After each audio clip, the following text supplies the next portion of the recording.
చంద్రబాబు ఇంటిపై దాడి కేసులో వైసీపీ నేత జోగి రమేష్ సిఐడి విచారణకు హాజరయ్యారు. మరింత సమాచారం మా ప్రతినిధి జయప్రకాష్ ప్రత్యక్ష ప్రసారం ద్వారా అందిస్తారు.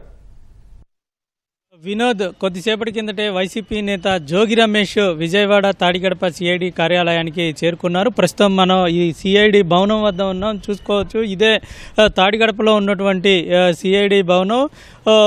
ఇందాక జోగి రమేష్తో పాటు మరికొంతమంది అందులో ఉన్నటువంటి నిందితులు కూడా అక్కడికి మొదటి అంతస్తుకు వెళ్ళినట్టు మనకి తెలుస్తోంది. మొదటి అంతస్తులో కాన్ఫరెన్స్ హాల్ ఉంది. ఆ కాన్ఫరెన్స్ హాల్లోనే ప్రస్తుతం వాళ్ళు ఉన్నట్టు మనకి తెలుస్తోంది. మొత్తం మీద ఈ కేసులో ఈరోజు జోగి రమేష్తో పాటు మరికొంతమందికి కూడా నోటీసులు జారీ చేశారని సిఐడి అధికారులు చెప్తూ ఉన్నారు.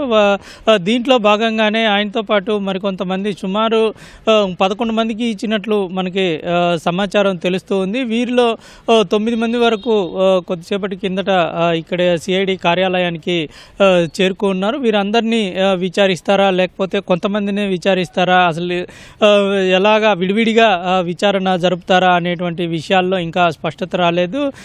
కొద్దిసేపటి కిందటే వచ్చిన నేపథ్యంలో పైకి వెళ్ళి అధికారుల్ని కలిశారు. ఈ కేసులో ప్రధానంగా ఇటు జోగి రమేష్తో పాటు ఇంకా కొంతమంది ఆయనతో పాటు ఆ రోజు సీఎం నివాసానికి వెళ్ళి లోనికి వెళ్ళేందుకు ప్రయత్నించారు. ఆ రోజు ప్రయత్నించిన తర్వాత అక్కడ ఉన్నటువంటి తెదేపా నేతలు అడ్డుకొని వాళ్ళని నిలువరించడంతో కొంత ఉద్రిక్తత చోటు చేసుకుంది.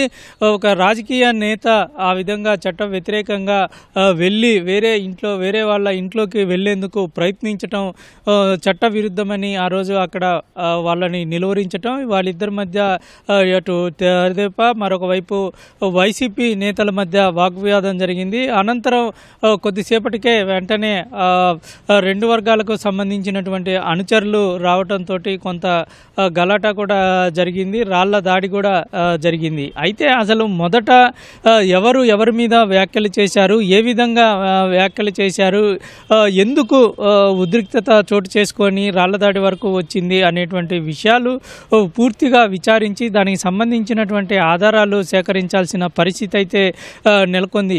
ఆ రోజు తాడేపల్లి పోలీసులు కేవలం ఘటన పైన ఫిర్యాదు తీసుకొని ఘటన పైన కేసు నమోదు చేసి దాంట్లో ఎటువంటి దర్యాప్తు కానీ విచారణ కానీ చేయలేదని చెప్పుకోవచ్చు. కేసులు అందులో సెక్షన్లు పెట్టినప్పటికీ దానికి సంబంధించిన వాళ్ళని అరెస్ట్ చేయటం కానీ విచారణ జరపటం కానీ చేయలేదు. కూటమి ప్రభుత్వం వచ్చిన తర్వాతే అందులో ఉన్నటువంటి నిందితులు కోర్టుకు వెళ్ళటం, కొంత రక్షణ కూడా పొందారనేటువంటిది తెలుస్తుంది. మొత్తం మీద ఈరోజు విచారణ ప్రక్రియ వేగవంతంలో భాగంగానే ఈరోజు విచారణకు పిలిచారు. ఇందులో ఉన్నటువంటి కొంతమందిని విచారించి అనంతరం ఇంకా ఎవరైనా ఉన్నారా, దీని వెనకాల ఎవరు ఉన్నారు అంటే అసలు జోగి రమేష్ అక్కడికి రావటానికి గల కారణాలేంటి, దాని వెనకాల ఇంకా ఎవరెవరు ఉన్నారు, ఎవరి ఆదేశాల మేరకు ఆయన వచ్చారు, లేకపోతే జోగి రమేషే నేరుగా అనుచరులను తీసుకొని అక్కడికి వచ్చారా అనేటువంటి విషయాల్లో ఇప్పటి వరకు ఎటువంటి స్పష్టత లేదు. అదే కోణంలో సిఐడి పోలీసులు విచారణ జరుపుతున్నట్టు మనకి తెలుస్తుంది. ఇటువంటి విషయాలన్నింటినీ కేవలం ఎవరు దాడి చేశారు అని కాకుండా దీని వెనకాల ఎవరెవరు ఉన్నారు, ఎందుకు చేయాల్సి వచ్చింది అనేటువంటిది పూర్తి స్థాయిలో మనకి తెలుసుకునే అవకాశం ఉంది అనేటువంటిది తెలుస్తూ ఉంది. సిఐడి అధికారులు అన్ని కోణాల్లో ఈ కేసుని విచారణ చేపడుతున్నారు. అప్పుడు ప్రతిపక్ష నేతగా ఉన్న సమయంలో కూడా అక్కడ తెదేపా నేతలు రోజు వస్తూ పోతూ ఉంటారు.